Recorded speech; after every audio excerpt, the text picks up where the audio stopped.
Gerald, give me some beat. Ganto pala tong Luna to?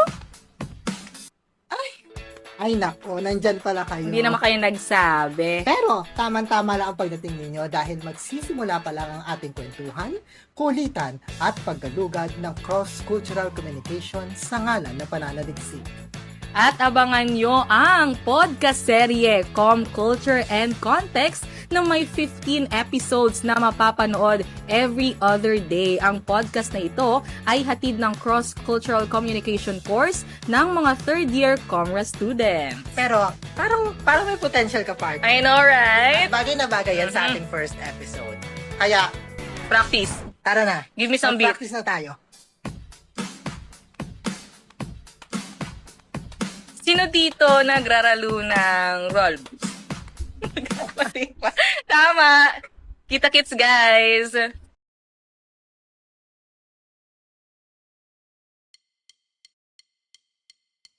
Pinas ko lang yun. Pero alam ko, Lord, ikaw nang bahala sa akin. Tanda. Yung standard sa Anong babagay?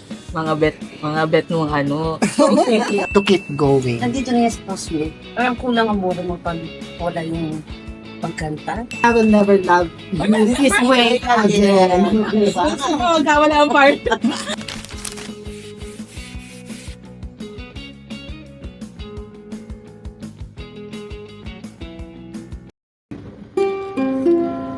Ay!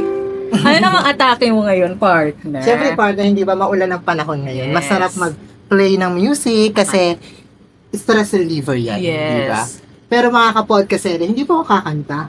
Ay, bakit hindi ka kakanta ngayon, ma? Siyempre, may bayad na yun pag may kanta. Okay. Di ba? Kaya po, samahan niyo po kami himayin. Hindi lamang ang tunog, kundi pati ang mga kwentong bumabalot sa musika.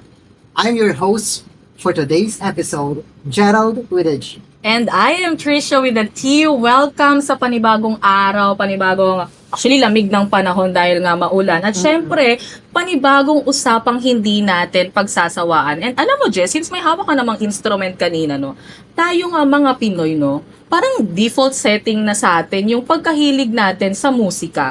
Sabi nga nila, kahit saan ka magpunta, saan ka tumingin, sa bus, sa jeep, sa kanto, sa mga karaoke, sa Cubao na alam ko namang loyal customer ka partner, talagang kakibat natin, kasama natin ang musika. Baka nga ikaw Correct. pa nagre-request ng My Way. Hindi ko nire-request yung My Way kasi may kasabihan noon na kapag My Way daw ang tinype mo o yung sinelect mo sa karaoke, nag-aaway yung mga tao. Bakit nag-aaway, ma? Kasi nag-aagawan niya sa microphone mo. Hey. And that's exactly ang pinakamagandang example how we are so dedicated pagdating sa music, hindi ba? Kaya po mga kaibigan, mga kapodcast serye, samahan niyo po kami. Pag-uusapan po natin ang musika, pero hindi lamang po musika, kundi ang mga kulturang kaakibat nito. Yes. Kaya naman, samahan niyo po kami sa isang makulit, malaman. At medyo may halong chismis na kwentuhan. Dito lamang po sa kauna-unahang podcast episode na pinamagatang Podcast serye, Com Culture and Context. kung saan ang aming pitch ay minsan Pero laging on point. isa pong malaking karangalan na ipakilala po sa inyo ang isang batikan sa larangan ng musika. Nalibot ang iba't ibang lupalop ng mundo at naging saksi sa iba't ibang kultura ng iba't ibang nasyon. Alam mo, partner, no, yung guest natin for today, very special, no. Nagsimula siya bilang isang dishwashing crew na kumakanta lang every after duty sa isang hotel sa Tokyo, Japan noong 1980s. And 16 years old siya that time, partner, no. And ito ang nakakaloka talaga. Ang pagkanta niya na rin ang naging daan para ma-meet ang kanyang one true love sa Thank you. musika, divine. And siya ay originally from Davao at marami na rin siyang naging clients, no, tulad ni Pitita Corrales. Kaya naman, no, sobrang na-excite kami. To our kaseries, let's welcome Tita Chiki Bolor. Hello po, Welcome, tita. tita. Ay, nandito po kayo ngayong araw. Hello po. So, Welcome kamusta po. naman po kayo? Okay lang. Kamusta po ang naging diyan? Maulan po ba? Maulan. Okay lang din. Basta kayo. Grabe naman. Pero nawala naman ang kawan na nararamdaman ko. And, ayun nga po, Tita Chiki. Tawagan na po namin kayo, Sure. Tita Chiki. Ayan. So, hindi na natin patatagal dito. No? Simulan na agad natin sa unang tanong. So, paano po kayo nagkakilala ng musika? Ano po ba yung unang pagkakataon na nahiligan niyo po talaga yung pagkakita? Actually, hindi nahiligan eh. Yung mga kapatid, may kapatid akong singer talaga. Bali, 4 kaming singer. Bali, ako ang bunso, ako ang last. Kaya sundo lang po ako sa kanila. Talagang family of ano talaga kayo? Talaga kayo Nasa lahi. Yes, nasa lahi. Nasa lahi talaga pagiging singer. Kaya hindi ko akalain ganun Mhm. maging singer ako kasi hindi din ako sa sayo talaga. Ay, sumasayaw din pala si Oo, Tita talaga, yun Chi. talagang elementary, talagang dito ako. I-invite ako sa ibang lugar, Makati like that na magtuturo ako ng sayo sa kanila. Kasi talaga hindi ko alam na maging ganito ako maging singer. Nire-request lang po ako ng mga guest ng ate ko. Napakadahil ka. Napatay mo nga yung kapatid mo. I think magaling din niya. Pero ayoko. Pero habang tumatagal mo, parang Yes. nakahiligan niyo na rin talaga. Yes. Since tita, we are talking about music, ano ba yung genre ng music talaga yung usually yung kinakanta? And nung nagsisimula po kayo, saan po kayo usually nagpe-perform? Sa hotel din. And ano pong genre ng music ang talaga usual? Actually, kung makita namin na depende kasi sa guest eh. Sila po ang Yes. bahala kung Hindi ano. naman. Kami na mismo. Kasi para marinig nyo na yung kanta. Mas, pag matanda, yung standard song. Ano babagay? Mga bet nung ano. Yes. Ma'am, I've heard you're also an overseas Filipino worker, Yes. an OFW, and kami po ni Pat ay very saludo Yes. sa mga Saludo. bagong bayani, Diba? di ba, na tinuturing natin. Sa paghahanap buhay niyo po sa ibang bansa naman, syempre different journey na naman, ano po yung naging role ng music doon sa inyo? Sa akin ang role doon, hindi din ako nahirapan. Na ano ko doon sa madali ko na Adapt. kuha na-adapt yung salita nila dahil din sa song. Doon mo talaga siya mga 1 month, medyo okay na ako eh. Bilis Medyo mo. ano na po. Yes, basta Pilipino talaga, iba. Kasi hindi lang ako ako lang lahi dun sa hotel na yun, 3 kami. Ako lang ang Pilipina. So, nung pumunta po kayo ng Japan, talagang mag-isa lang din siya. Yes. Grabe. Alam niyo, kaya ako Grabe. napunta ako dun, wala akong alam eh. Mhm. Taras ko lang yung pag nakalagay sa, taras ko lang. Kasi 16 years old lang ko. Inaasa ko, hindi ko marunong sa yung ganun. Tinas ko lang yun, kaya alam ko, Lord, ikaw nang bahala sa ang ganito. Ay, grabe naman. And ano po kayo yung, since nag-stay nga po kayo sa Japan, ano po yung pinakamalaking pagkakaiba ng culture nating mga Pinoy sa culture nila sa Japan, na both in general and in music? Ang general doon, kasi mahilig din sila eh. Sila. Kahit hindi sila magaling kumanta. Hindi sila Kahit gaano. sintonado sila. Pinapalakpakan nila. Ayan ang hindi mo. Kaya iba pag Filipino, alam nila Filipino ito. Iba yung ano sa kanila. Yes, lalo nang English yung kinanta mo. Talagang yung wow factor talaga. Yes. Di ba, tita, dati may chopstick pa na. Yes! Ang dami ko niyan. Ang dami ko niyan. Ang dami ko. Ang dami ko niyan. Pag nagsishow kami, kami. Kasi may kami lahi, ang aktubat namin, China, ako Filipina singer. Yung ordering namin, American. Iba-ibang salita yung sa rin talaga. No? And doon po, may dumating po bang point na nakatanggap kayo ng discrimination po dahil nga iba yung lahi at kultura. Dahil kasi itong Pinoy po. Yes. Yan, hindi ka tanda. Yung si President Erap, ang sakit eh. Magnanakaw ang mga Pilipino. Ang Talagang nadala. yun ang tingin. Yeah. Ano ako? Lagot ko siya. Hindi lahat. Meron din kayo nun eh. Oo, ma. Sa lahat ng mundo meron tayong ganyan. Dapat. Ano ka pa? Sabi ko nga doon sa mga kaibigan ko nakasama. Swerte kayo. Wala kayong naintindihan. Ang naman yun. No? Yes. Sa mga discrimination and hamon na yun, tita, paano nyo po yun, sa tingin, paano nyo po yung music nakatulong sa pagharap nyo, pag-cope up nyo po yun sa mga nag-discriminate sa inyo? Alam mo, sa downtown, sa music kasi ang ano natin laban doon. Wala tayong laban doon. Nawawala lang ng pagkuman. Talagang pagkanta lang ang sagot. Pagkanta talaga. Pero hindi natin masisising sa yung iba nagpakamatay. Mahirap talaga. Mahirap talaga. Pero masarap pag nagkantahan. Nawawala. Once a week lang, nakaiba lang.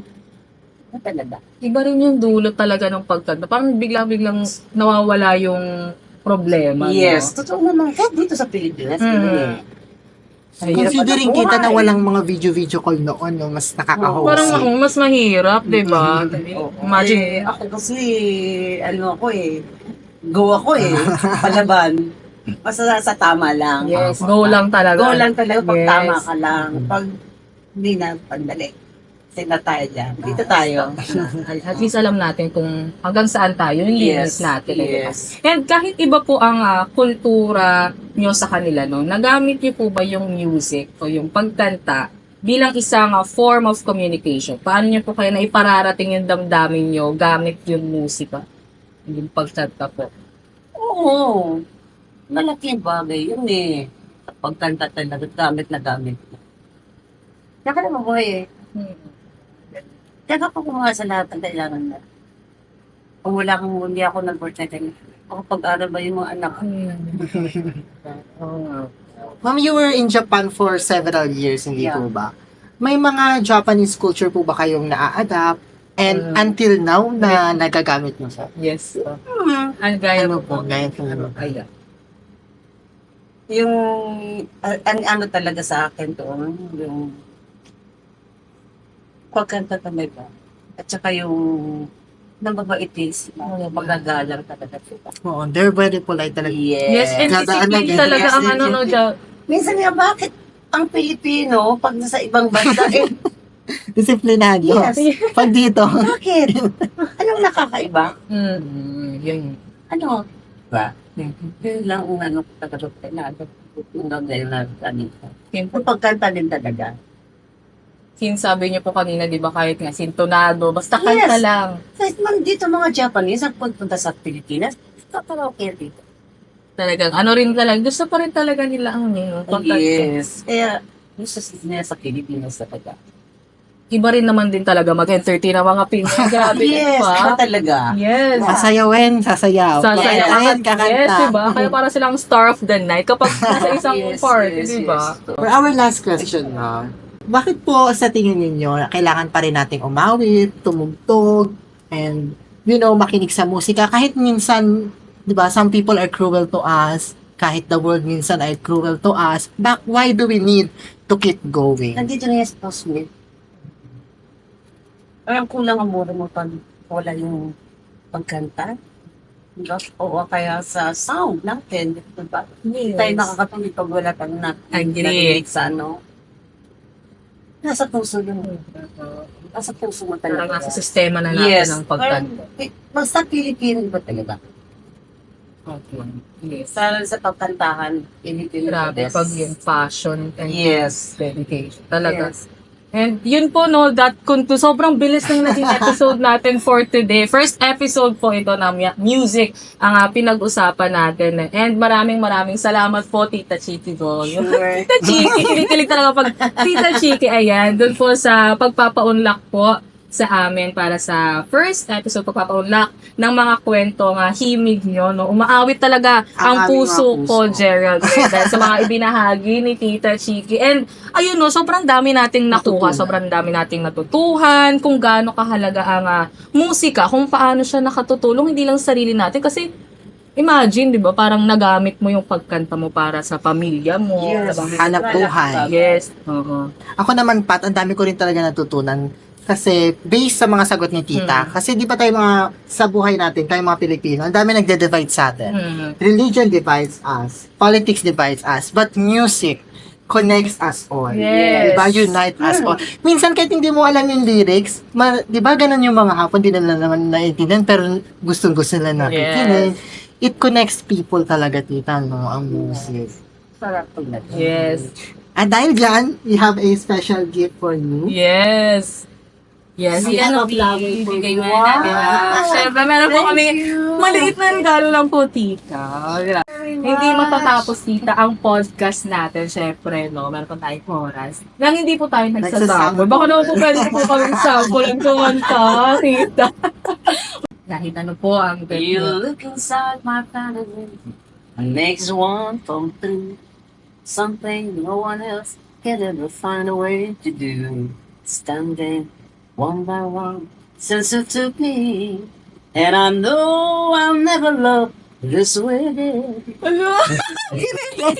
Ala, thank you so much. And we surely, Tita will never love you this way again.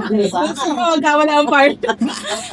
Sobrang galing. Talagang, legit yung sinabi ko, umaawit din talaga. Sobrang saya din talaga ng puso ko. And thank you so much po once again no, sa pagpapaunlak sa amin ngayong araw. And yun nga po, taos puso din po kami nagpapasalamat sa mga patuloy po na sumusubaybay, nanonood at nakikinig sa ating first episode. First episode pala to, pero sobrang bongga na, di ba? Yes. Ipagpatuloy lang po natin ang pag-awit, pagtugtog, at pakikipag-usap gamit ang musika. Kaya naman ikaw, sa mga nanonood sa atin, sa mga kaserya natin dyan, ano ang kwentong hilig mo? Once again, I'm Trisha with a T. At ako naman po si Gerald with a G.